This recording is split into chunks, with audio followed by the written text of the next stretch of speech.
नाज़रीन अस्सलाम वालेकुम, सत श्री अकाल, आदाब।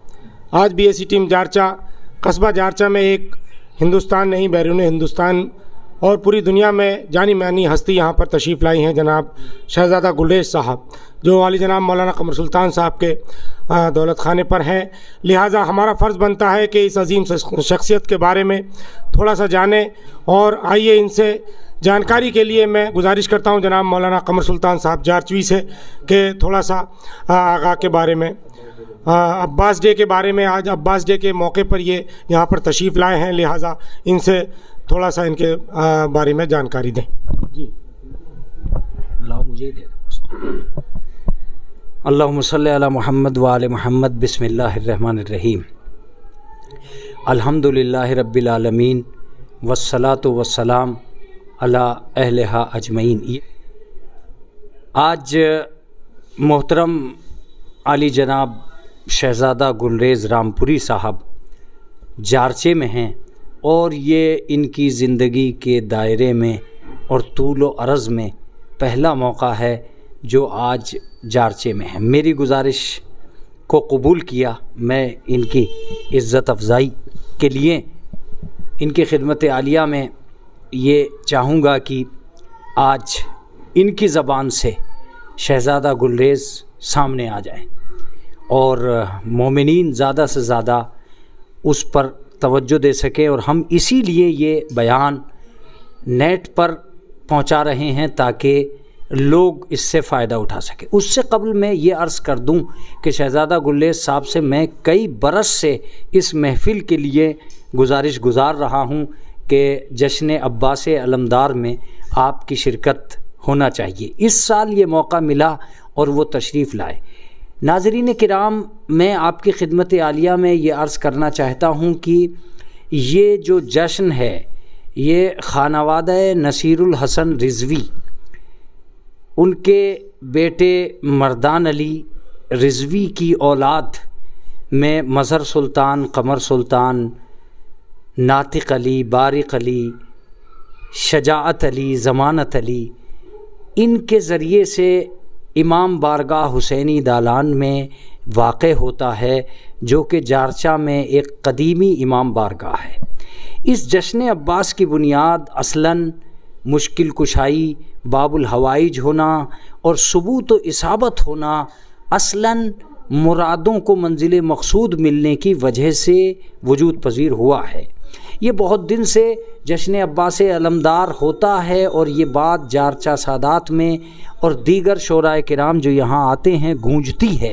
लिहाजा मैं आज आपकी खिदमत आलिया में ये अर्ज़ करूँ कि जब हमारे बड़े भाई जनाब मज़हर सुल्तान जारचवी, जो कि बानियो मुबानी हैं इस महफ़िल मक़ासदा के और जश्न अब्बास के, जिसका अब नाम जश्न तमन्नाए अली है, मैं ये चाहूँगा कि ये नाम जो मैं आपकी खिदमत आलिया में ले रहा हूँ जश्न तमन्नाए अली, मैं ये ज़रूर चाहूँगा, मैं इसलिए ले रहा हूँ कि न जाने कितनी तमन्ना हज़रत अली की तमन्ना के बाद पूरी होती चली गई, सिर्फ़ इस वजह से कि एक दिन नमाज शब में अली मुर्तज़ा मौलाए कायनात शेर खुदा ने ये तमन्ना की थी कि परवरदिगार आलम मुझे एक फ़र्जंद अता कर।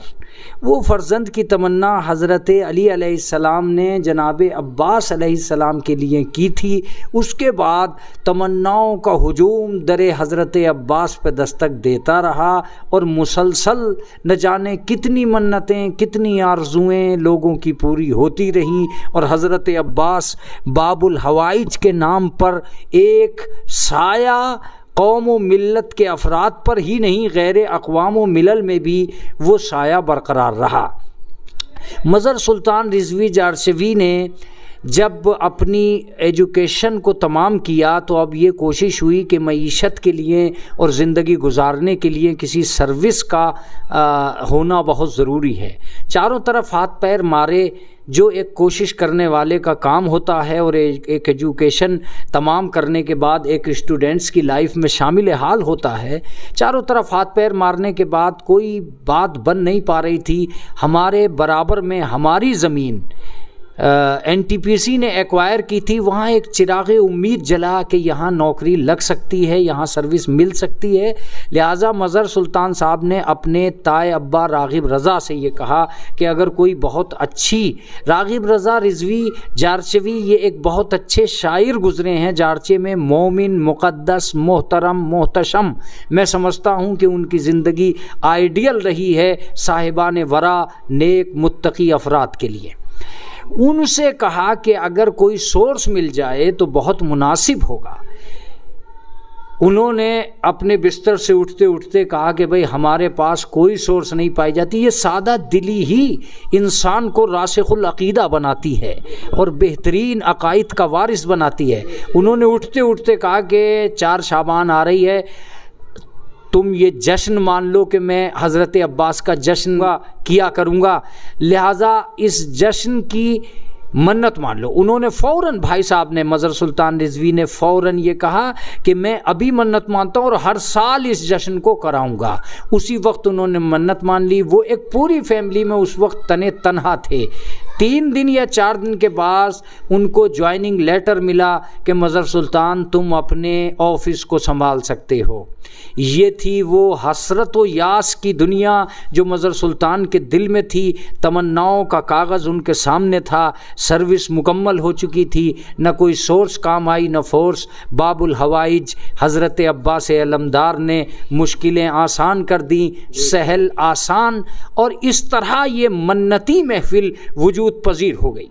पहले साल बड़े शान व शौकत से, चूँकि तन्हा थे लिहाजा बड़ी शान व शौकत से की। फिर एक कारवां आगे बढ़ा और उस कारवां में बारिक अली रिजवी ने, जो कि उनके छोटे भाई होते थे, उन्होंने भी यही मन्नत सेम मानी और उसी डिपार्टमेंट में मानी कि अगर एनटीपीसी ही में मेरी भी सर्विस लग जाए तो मैं भी शामिल हाल रहूँगा इस जश्न में। मोमिनीन किराम, मैं आपको मुबारकबाद देना चाहता हूँ। इस इंटरव्यू के बाद आपकी आंखों में आंसू होंगे कि उनकी नौकरी भी सेम डिपार्टमेंट में लगी, लेकिन रेंद बिहार में उनकी सर्विस थी।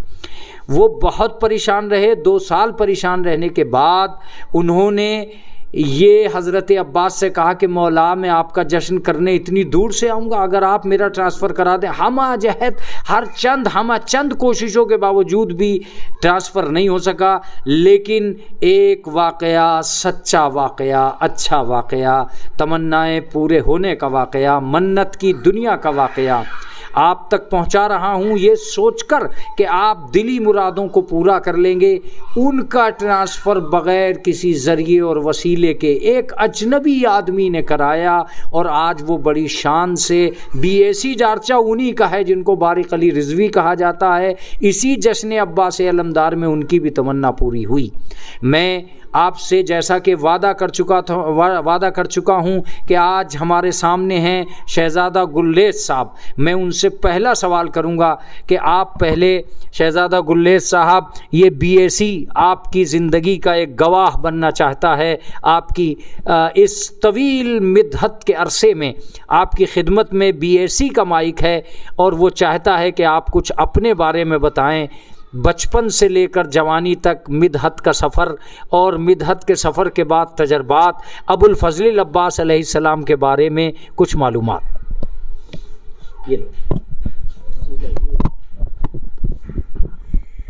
मैं शहज़ादा गुलरेज़, मेरा ताल्लुक़ यूपी के एक शहर और उर्दू शायरी के 3रे स्कूल यानी रामपुर से है। मेरे बुज़ुर्गों में भी बहुत से नामवर शुआरा गुज़रे हैं। दरअसल मेरे वालिद का इंतकाल, मेरे वालिद वकालत करते थे रामपुर में। मेरे वालिद का ताल्लुक़ डिस्ट्रिक्ट बिजनौर नगीना से था। मेरे दादा साहिब करामात बुज़ुर्ग थे जिनका नाम था हाफिज़ याकूब अली, सैयद याकूब अली जैदी।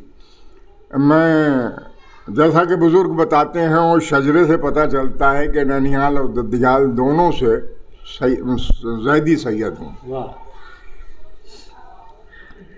तो इल्म तो नहीं मेरे बुज़ुर्ग तो बड़े बाइल्म हजरात थे। बहरहाल खून में जो कुछ है वही विरासत है, और इस वक्त मैं अपनी विरासत का तन्हा वारिस हूँ, बुज़ुर्गों की विरासत का।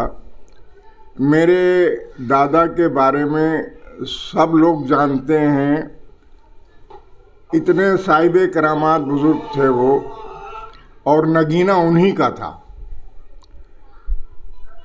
आज भी उनके जो करामात की निशानियां हैं वो मौजूद हैं, जिसमें एक मस्जिद कुफ्र तोड़ भी है।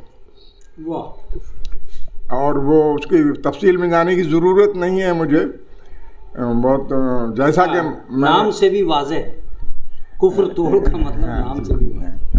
और बहुत उनके बावजूद इसके कि वो रईस थे वहाँ के, लेकिन दरवेश मिजाज थे, और वो विरसे में वो दरवेशी मुझे भी मिली है। इसलिए कि जैसा कि लोग कहते हैं, मैं तो अपने आप को इस काबिल नहीं समझता कि ये सब कुछ है मेरे अंदर, लेकिन दोनों अदबी स्टेजों पर और इल्मी और मजहबी स्टेजों पर, यानी गज़ल के स्टेज पर भी और मनक़बत के स्टेज पर भी, पूरी दुनियाए अदब में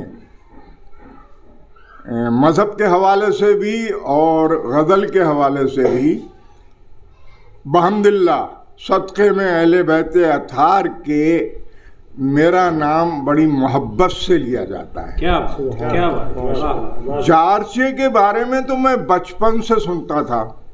उस वक्त मैं बहुत छोटा सा था। यहाँ के एक बहुत मशहूर शख्सियत गुजरी हैं, नक्शब जारचवी, तो उनका नाम बहुत लिया जाता था मेरे बचपन में, बहुत मतलब क्या बात है, क्या बात है। और वो मतलब बड़े खुश मिजाज और बड़े पुरलुत्फ, जैसा कि बुजुर्गों ने मुझे बताया कि वो फिर बॉम्बे से वाबस्ता हो गए, बहुत नामवर। जैसा एक बार मुझे उनके कुछ वाक़यात मरहूम हफीज़ मेरठी ने बताए थे। अभी चूँकि उनका ज़माना मेरठ में ज़्यादा गुजरा है, और उनकी ससुराल मवाना में थी, और वो मवाना से एक ठोकर नाम की चीज़ होती थी जो राजा महाराजा जिस पे चला करते थे, मवाना से उस पे आते थे, और उनके बहुत सारे शागिर्द मेरठ ही में थे, नक्शब जारचे। जी जी जी, तो वो उनके बहुत से वाक़यात मैंने सुन रखे थे। फिर उसके बाद जारचे के बारे में आपसे तारुफ हुआ, जारचे के हवाले से मौलाना रईस जी, उनसे तो मेरे बहुत उनके तालिब इल्मी के ज़माने से। फिर मैं जब कराची प्रोग्रामों में जाता था तो वहाँ गौहर जारचवी से मेरी मुलाकात हुई। फिर तो बहुत से लोगों से, तो बड़ी तमन्ना थी मेरी भी, हालांकि मैं इधर छौलस तक तो आया था, लेकिन मसरूफियात इन्हीं हवालों से, महाफिल के हवालों से इतने मसरूफ़ ज़िंदगी गुजरी मेरी कि मुझे ये अभी तक एहसास ही नहीं हुआ कि मैंने ये 55 साल कैसे गुजार दिए। क्या बात है, क्या बात है। मुझे पूरे 55 साल हो चुके हैं स्टेज पर। क्या बात है, क्या बात है भाई। शहजादा गुलेज़ भाई, आपको मुबारक हो, बहुत तवील सफर। और हाँ, मेरा शायरी का, मैं इस वक्त मुझसे सीनियर मुशायरों की दुनिया में तो इस वक्त वसीम बरेलवी हैं, उसके बाद मैं हूँ, मुझसे सीनियर कोई नहीं। अब वसीम बरेलवी साहब भी अब बहुत कम शिरकत कर रहे हैं। जी जी, तो बहरहाल वो भी बहुत शफ़क़त फरमाते हैं। और इस स्टेज पर, मनक़बत के स्टेज पर, मैं सबसे सीनियर हूँ। क्या, मुझसे सीनियर कोई नहीं है। क्या बात है, वाह वाह। तो मेरा ये मनक़बत का सफ़र, चूँकि मुझे माहौल मिला बचपन से, मेरा घर कुछ ऐसा था, रामपुर में भी,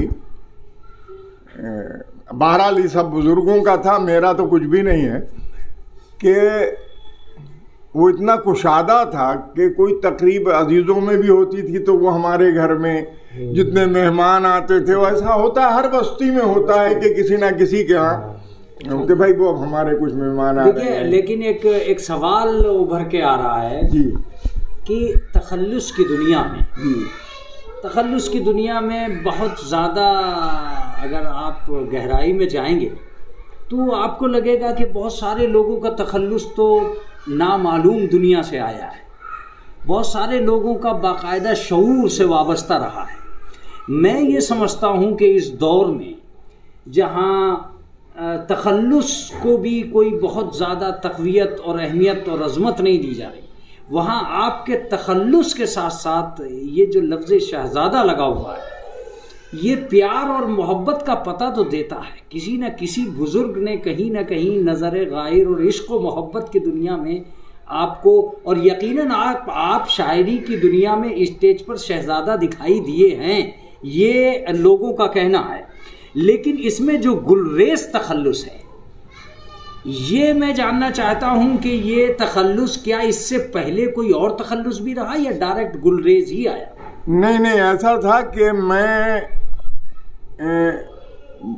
मेरी 9 साल की उम्र थी उस वक्त। मुझे मेरी वालिदा, ये भी एक अजीब, हम 5 बहन भाई हैं, अजीब किस्सा है मेरे साथ कि मुझे मेरी वालिदा, मेरी बड़ी बहनें, मेरे मामू, मतलब जितने भी मेरे बुजुर्ग थे, उन्होंने कभी मेरा नाम नहीं लिया। वो शहजादा ही कह के पुकारते। हाँ, और वो कहते हैं कि इसका औरों से अलग था, कुछ इनफरादियत थी इसकी, मतलब बचपन से ही आज हैसे हुस्न जमाल, बस वो सुनो जमाल तो क्या, बहरहाल मतलब हर चीज में अलग के नुमाया। अच्छा, आज देखिए जो BSc जारचा इतनी मेहनत कर ही रहा है, तो इस वक्त दुनियाए अदब की निगाहें आप पर चली जाएंगी। जब ये इंटरव्यू जाएगा तो दूर दराज के लोग इस इंटरव्यू को अजीब समझेंगे। मैं ये समझता हूँ कि आज आप असली नाम भी अपना जो निकाल, मेरा नाम सैयद मोहम्मद महफूजुर रहमान जैदी है। क्या बात है। मैं ये कह रहा हूँ कि ये BSc की यादगार क्लिप होगी जो, हाँ, मेरा नाम कोई नहीं जानता। कोई नहीं जानता। अच्छा, मेरी वालिदा मुझे प्यार से दुलारे साहब कहती थी। अच्छा, मेरी बड़ी बहनें भी मुझे, मतलब बाकी सबके नाम लेती थी। हाँ। मेरी वालिदा मेरी बड़ी बहन का नाम लेती थी। मेरी बड़ी बहन का नाम था सरकार। हाँ। मेरी वालिदा को लोग बादशाह कहते। सुनिए आप, हाँ। मेरी बड़ी बहन सरकार, उनसे छोटी बहन सुल्तान, मेरे बड़े भाई रईस आजम। ये सिलसिला है हमारे यहाँ नाम, जिसके बाद में शहजादा हूँ। जिसके बाद देखिए, आपके कन्वीनर, आपकी महफिल के बानी इस वक्त यहाँ हजरत अब्बास अलैहिस्सलाम की तमन्नाओं में बैठे हैं। एक सवाल हमारे इन सभी अफराद के जो सामीन और जहाँ तक ये आवाज़ पहुँचेगी उठ रहा है, आपकी ज़िंदगी का वो अहम तरीन वाक़या जब आप हज़रत अब्बास से बहुत ज़्यादा मानूस होकर इस्तग़ासा करने लगे थे, एक्सीडेंट वाला, वो लोग सुनना चाहते। जी हाँ, ऐसा था कि मुझे यही अब्बास डे में सिरसी जाना था, आज ही की तारीख में। और मैं करता ये था, मैं आज भी मेरे मतलब ये है कि हम करीब की जो महफिल होती हैं, जैसे दूसरे दिन भी है वहीं उसी शहर में, जी, अमरोहा है, सिरसी है, संभल है, ये बरेली है, तो मैं रुकता नहीं हूँ, पढ़ के फौरन घर आ जाता हूँ, शाम को फिर चला जाता हूँ। हाँ, वहाँ रुकता नहीं हूँ मैं। सही बात है, सही। तो वो 3 शाबान की महफिल पढ़कर मैं 5 बजे सुबह वहाँ से निकल गया, घर पहुँचा अपने, और जो ज़रूरियात थी उनको देखा। उसके बाद शाम को मैं फिर रवाना हो गया, तो मुरादाबाद पहुँच गया। वहाँ पहुँचकर मैंने पूछा कि संभल की बस कौन सी जा रही है, तो उन्होंने कहा वो सामने खड़ी है गेट पर। मैं उस बस में दाखिल हो गया। अब रश इतना था कि मैंने सोचा कि बहुत, यानी बस गेट पर ही था मैं। तो मैंने किसी साहब जो बराबर खड़े थे उनसे पूछा कि ये बस संभल जा रही है? उन्होंने कहा नहीं, ये चंदोसी जा रही है। तो बस मैंने पैर उतारा था कि बस चल पड़ी, और मैं नीचे आ गया, और बस मेरे पैरों के ऊपर से पूरी भरी हुई बिल्कुल वाकया है भाई, बहुत खतरनाक, वो गुजर गई। बहुत खतरनाक वाकया। और 2 लड़के खड़े थे, वो दौड़ के आए, उन्होंने मुझे उठाया। मैंने कहा नहीं कोई देखें तो तो मेरे ये कपड़े सारे फट चुके थे, यानी पूरा अजाब कपड़ों पे नाजिल हो गया। और मेरे इस बाएं पैर पर कुछ खून रिस रहा था यहाँ से वहाँ तक, और ये उंगलियों में यहाँ। खैर, तो मैंने 2 लड़के और आ गए वहीं, ये जो नया बस स्टैंड है मुरादाबाद में, तो उन्होंने वो मुझसे पूछा कि अरे आप कौन हैं, कहाँ जा रहे हैं, क्या है? तो मैंने उन्हें अपना अच्छा आप गुलरेज हैं? मैंने कहा जी हाँ मैं गुलरेज हूँ। अरे तो ये वो उन्होंने बहुत ही, मुझे बेंच पड़ी थी, एक स्टॉल था, टी स्टॉल, वहाँ बिठाया उन्होंने, और पानी वानी ये हो सकती है। तो मैंने कहा साहब ज़रा सिरसी मैं नंबर बता रहा हूँ, वहाँ फ़ोन कर दें आप कि ऐसे हो गया है, आपके घर, आप रामपुर बता रहे हैं कि रामपुर के हैं आपके घर। मैंने कहा ना मेरे घर फ़ोन मत करना। हाँ, घर अगर फ़ोन कर दिया तो बहुत परेशान हो जाएंगे। बहुत बड़ी हिम्मत। हाँ, मेरे घर फ़ोन मत करना, आप वहाँ फ़ोन कर दें। खैर वो उन्होंने फ़ोन किया वहाँ से, वो महफिल चल रही थी। जैसे ही वो पता चला, वो फ़ौरन जो कन्वीनर है उस महफिल के, जनाब सामिन सिरसी, वो फ़ौरन गाड़ी लेकर मुरादाबाद आ गए। और अच्छा पता नहीं, उन्होंने वहाँ बताया, महफिल ने, पूरी बस्ती ने मेरे लिए दुआएं की। वहाँ किसी शायर ने मेरे घर फ़ोन कर दिया। अच्छा। अब मेरे घर तो ज़ाहिर है कोहराम बर्पा हो गया। अब वो खैर जब मुझे पता चला, मैंने फ़ोन किया, मैंने कहा ऐसा कुछ नहीं है। अरे नहीं हम आ रहे। मैंने कहा कहाँ आएंगे आप? कहाँ आएंगे? सही बात। ना मैं मुरादाबाद में हूँ ना सिरसी में हूँ, आप आएंगे कहाँ? और कुछ नहीं है, मैं आपसे बोल रहा हूँ, बता रहा हूँ, कुछ होता तो मैं ऐसे बोलता। उन्हें मुतमईन किया। ख़ास तौर से मेरी बेगम बहुत ज़्यादा परेशान थी। वो मेरी बच्चे, हाँ बच्ची, छोटी बच्ची, जो सबसे छोटी मेरी बच्ची है, वो चीखें मार रही थी। तो मैंने कहा ना ऐसा कुछ नहीं है। फिर वो मुझे हॉस्पिटल ले गए और वहाँ एक्सरे हुआ और मेरा बैंडेज हुई। अब मेरा ये बायां पैर जो है, ये अंगूठे के नाखून से लेकर यहाँ कूल्हे तक रंग बदलने लगा, और इसका रंग बिल्कुल ऐसा हो गया सियाह, जैसे मैं पैंट पहने हूँ। ये बाएं पैर काला पड़ने लगा, बिल्कुल सियाह हो गया, क्रैश हो गई थी, जो रगें थी वो बिल्कुल क्रैश हो चुकी थी। खैर वो खतरनाक बात। हाँ, वो बोले कि हम आपको घर पहुंचा दे रहे हैं। मैंने कहा कि जिसके जश्न में मैं आया हूँ उसे पीठ दिखाकर नहीं जाऊंगा। क्या बात है साहब, वाह वाह। और मैं जिस काम से आया हूँ वो काम करके जाऊंगा। और इतनी देर में मैंने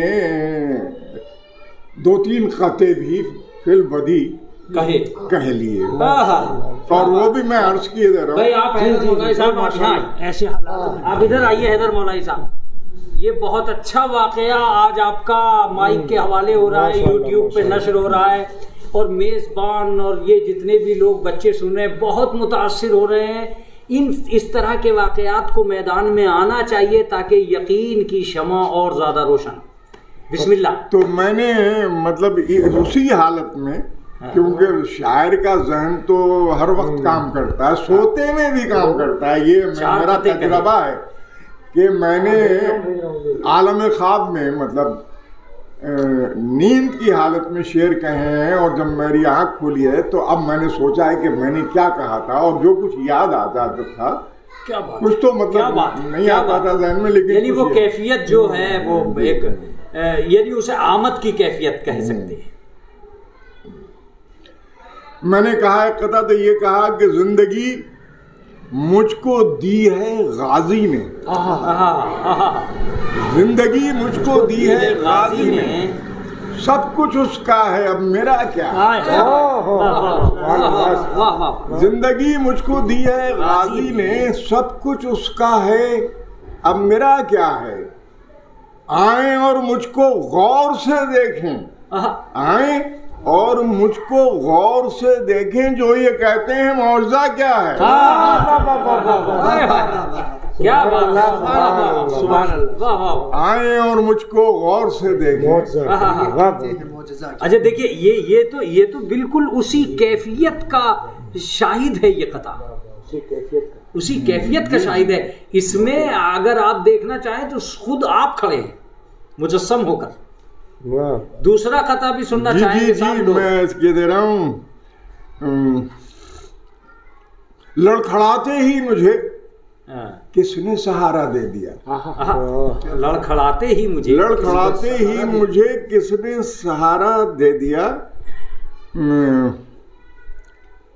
जिस पे था मैं गामजन वो रास्ता हैरत में है। जिस पे था मैं गामजन वो रास्ता है। लड़खड़ाते ही मुझे किसने सहारा दे दिया, जिस पर था मैं गामजन वो रास्ता हैरत में है। वार से दस्ते अजल के किस तरह मैं बच गया, मुझको जिंदा देखकर खुद हादसा है।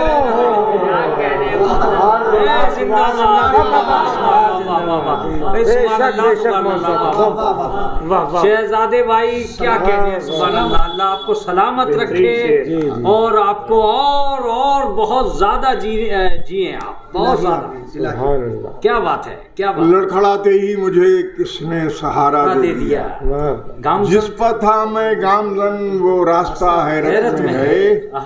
वार से दस्ते अजल के किस तरह मैं बच गया, मुझको जिंदा देखकर खुद हादसा हैरत में है। क्या बात है, आप क्या तहील है और क्या रब्त है, क्या बर्खास्त और नशीश तो बर्खास्त है, क्या बेहतरीन तर्जुमानी है। बहरहाल अब उसके बाद ये कि गाजी से मेरी अकीदत का जो आलम है बस वो मैं ही जानता हूँ। सही बात, बिल्कुल पक्की बात है। ये दो कते बता रहे हैं कि हकीकी तस्वीर जो आपने इन कतात के जरिए से लोगों तक पहुंचाई है उसको तो सिर्फ आप ही समझ सकते हैं साहब, गाजी से क्या रब्ता है। खैर बहुत बहुत शुक्रिया। और मैं समझता हूं कि बीएसी ये मेरे भाई हैं, इनकी भी इसे तमन्ना पूरी हुई है। अब मैं एक आखिरी बात कहूंगा। जी जी फरमाइए। अगर आपको अपनी मनकबत की दुनिया में अगर मैं ये कहूं कि शहजादे भाई आप मुझे बहुत पसंदीदा शेर अपना सुनाइए, दुनिया आपके कलाम के बहुत सारे हिस्सों को, बहुत सारे अशार को हिफ्ज किए हुए, उनसे हटकर जो आपको पसंद हो वो सुनाइए। हम मैं एक शेर अर्ज कर रहा हूँ और वो भी गाजी के हवाले से, और शायद ये अपने नौयत का अलग मजमून का शेर। आरज़ुएं हसरतें अरमा तमन्नाए जिहाद, आरज़ुएं हसरतें अरमा तमन्नाए जिहाद, आरज़ुएं हसरतें अरमा तमन्नाए जिहाद, दफन हैं जिसमें ये सब वो करबला अब्बास है।